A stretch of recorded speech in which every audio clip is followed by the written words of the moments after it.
Namaste.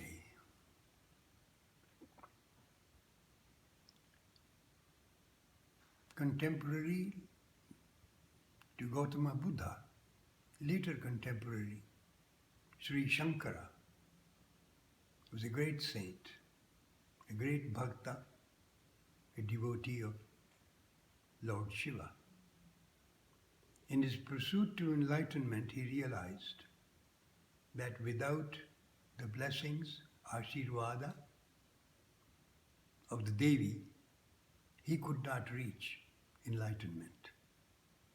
He had to look into his own shadow side to realize that he has a female in him, and therefore he had to worship the Devi in order to totally embrace Shiva and then the Supreme Consciousness.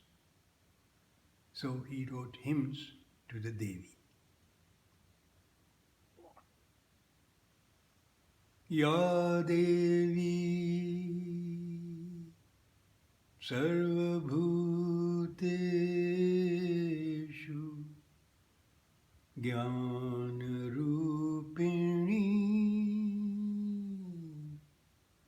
Samsthita Namastasya Namastasya